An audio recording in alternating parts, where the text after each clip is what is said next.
श्री शिवाय नमस्तुभ्यम। जय मां गंगे। आप सभी को गंगा दशहरा की ढेर शुभकामनाएं। महादेव के मस्तक पर मां गंगा विराजमान है। रोग दोष कष्ट संकट पीड़ा की मुक्ति के लिए गंगा दशहरा के दिन कुछ खास काम जरूर करने चाहिए। आइए जानते हैं कब है गंगा दशहरा 2026 में। इस दिन सुबह से लेकर शाम तक के सभी नियम क्या क्या होते हैं, आइए पूर्ण रूप से इस वीडियो में जानते हैं। क्योंकि कुछ लोग कह रहे हैं 25 मई को है, वहीं कुछ लोग कह रहे हैं यह तो निर्जला एकादशी से एक दिन पहले पड़ता है ना, तो फिर इस बार 25 मई को कैसे यह मनाना किस रूप में ठीक रहेगा। क्योंकि निर्जला एकादशी तो जून में है, 26 जून की निर्जला एकादशी जो कि साल की सबसे बड़ी एकादशी होती है, उससे ठीक एक दिन पहले तो हम सब मनाते हैं। तो इस बार ये बदलाव क्या हमें कोई दोष तो नहीं देगा। तो पूरा वीडियो आप सुनिएगा और अंत तक बने रहिएगा। कैसे इसका शास्त्रों में निर्धारण कहा गया है यह भी आप वीडियो में जानेंगे।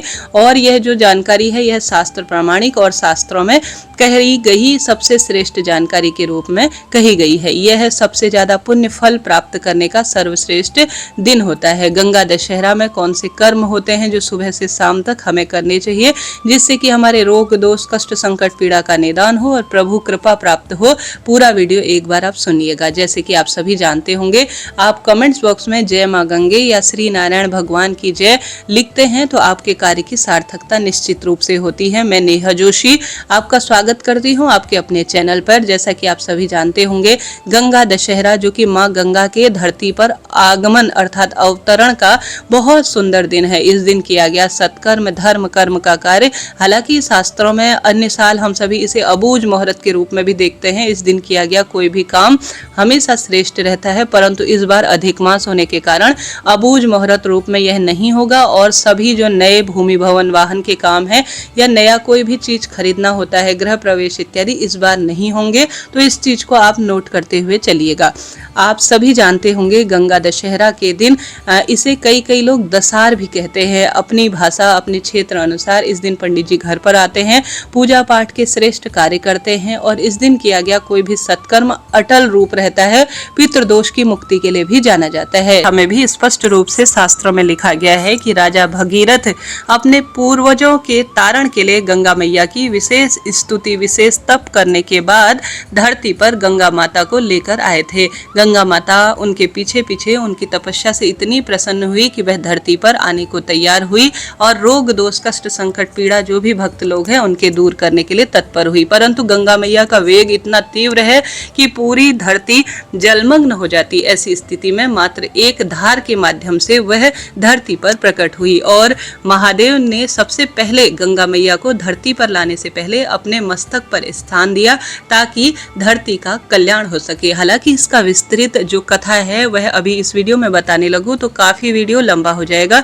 इसका अलग से एक वीडियो आपके लिए प्रसारित करूंगी, आप चिंता टेंशन बिल्कुल ना करें। तो गंगा दशहरा के दिन आपको कौन से कार्य उपाय करने हैं एक बार सुन लीजिए। फिर शुभ मुहूर्त और गंगा दशहरा आपको कब मनाना है इसके बारे में आपको मैं जरूर जानकारी दूंगी। बस कमेंट्स में आपसे अनुरोध है आप जय मां गंगे जरूर लिखें और आप वीडियो कहाँ से सुन पा रहे हैं और आपकी जो राय है वह भी जरूर दीजिएगा। जैसा कि गंगा दशहरा के दिन आपको सबसे पहले जल्दी उठना है। घर पर आपके पास अगर गंगा जल हो तो घर हर गंगे नमामि गंगे कहते हुए आप स्नान इत्यादि से निवृत्त हो। कहीं पवित्र गंगा नदी के तट पर अगर आप गंगा पूजन कर पाते हैं, स्नान ध्यान कर पाते हैं तो यह तो श्रेष्ठ कार्य है और आपका भाग्य प्रबल होने के लिए है। और यह सबसे सुंदर कार्य इसलिए भी है कि यह पुरुषोत्तम माँ है और गंगा मैया मानसिक शारीरिक आर्थिक और कोई भी मनकर्म वाणी से दोष हमसे जाने अनजाने में हुआ है तो गंगा माता की डुबकी लगाने से या घर पर गंगा जल मिश्रित जल से स्नान करने से सभी जो है पाप कर्म से स्वतः ही मुक्ति मिल जाती है और पितृ भी इस कार्य से प्रसन्न होते हैं। तो आप ब्रह्म मुहूर्त में सबसे पहले या तो सूर्य उदय से पहले या ब्रह्म मुहूर्त में स्नान इत्यादि से निवृत्त हो जाइएगा। पूरे महीने भर आप नहीं कर पाते हैं तो कोशिश करें कि इस दिन तो आप पवित्र नदी में स्नान करें। जो हमारे क्षेत्र में सूर्य उदय का करीब करीब भारतवर्ष में समय रहता है वह 5 साढ़े 5 बजे के आसपास के रहता है। इसके साथ साथ अगर आप अन्य स्थानों से देख रहे हैं तो करीब करीब सूर्य उदय यही समय रहता है। इसके अलावा थोड़ा बहुत अंतर हो सकता है।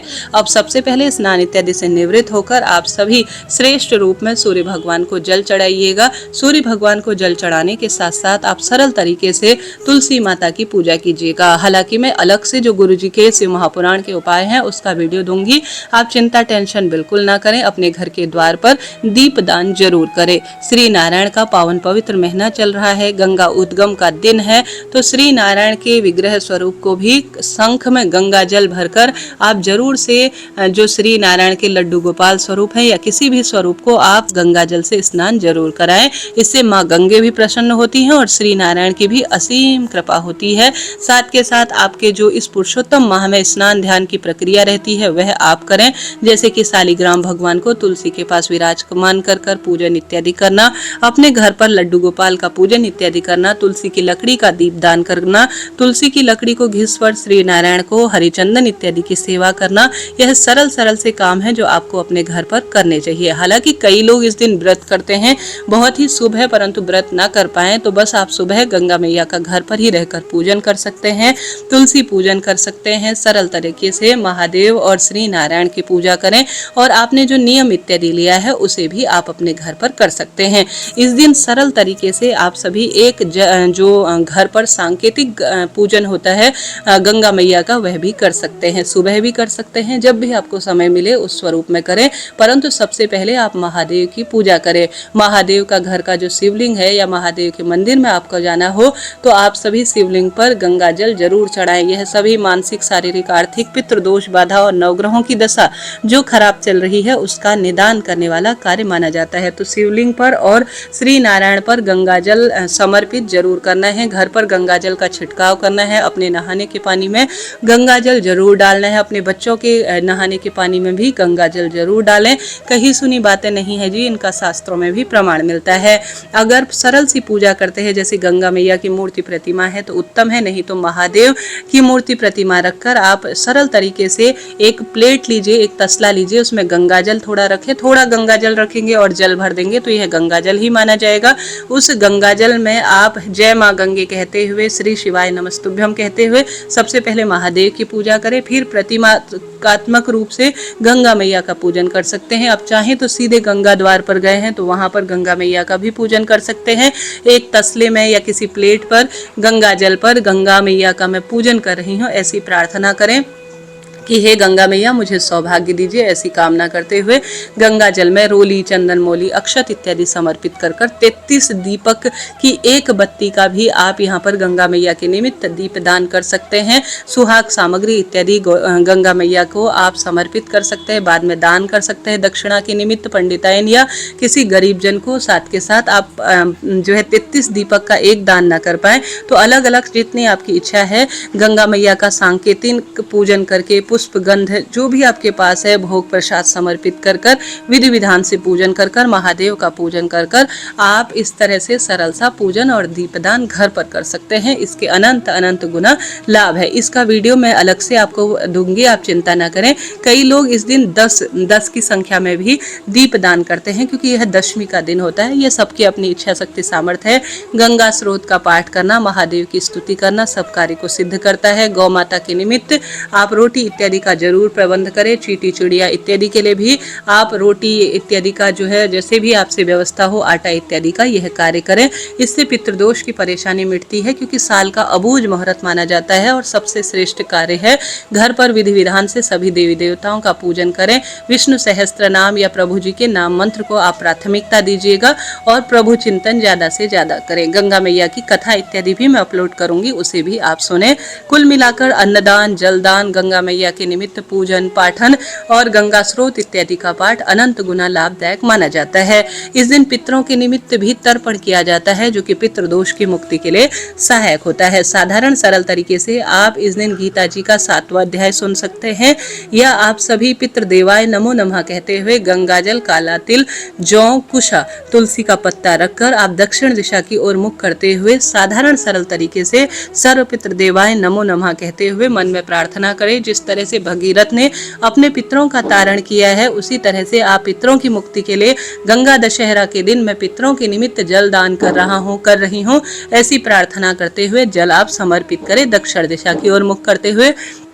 चाहे तो घर पर पंडित जी को बुलाकर गीता जी का 7वां अध्याय आप सुन सकते हैं या स्वयं से भी पढ़ सकते हैं। साथ के साथ आप सभी इस दिन तर्पण करते हैं तो बहुत ही बढ़िया रहता है। तर्पण का सरल नियम होता है, आप सभी दोपहर कुतुब काल 11 बजे से लेकर करीब करीब 2:30 बजे तक का समय कुतुब काल कहा गया है। इस समय आप पितृदोष की मुक्ति के लिए कोई विशेष अनुष्ठान, पूजन, जप या तर्पण इत्यादि करवाते हैं तो आपके जीवन में जो परेशानी है उसका निदान निश्चित रूप से होता है। यह कार्य सरल तरीके से आप घर बैठकर कर सकते हैं या आपके घर के आसपास सीधे गंगा मैया है तो वहां दीप दान करें, मंत्र जाप करें, वहां बैठकर आप दान पुण्य जो आपसे व्यवस्था हो उस अनुसार करने का प्रयत्न करें। एक समय का भोजन पंडित जी को आपको दान जरूर करना है। अब गंगा दशहरा कब मनाएं, क्योंकि इस साल 2026 में निर्जला एकादशी तो 25 जून को पड़ रही है और जो गंगा दशहरा है वह एक दिन पहले मनाया जाता है। ऐसे में 25 मई को हम किस प्रकार से मनाएं, एक महीने पहले क्यों मनाया जा रहा है। देखिए, गंगा दशहरा के विषय में शास्त्र कहते हैं कि गंगा दशहरा ज्येष्ठ माह के शुक्ल पक्ष की 10वीं तिथि को मनाया जाने वाला पर्व है, लेकिन इसमें कहीं भी ऐसा वर्णन नहीं आता है कि शुद्ध ज्येष्ठ महीना हो या फिर अधिक ज्येष्ठ महीना माना जा सकता है।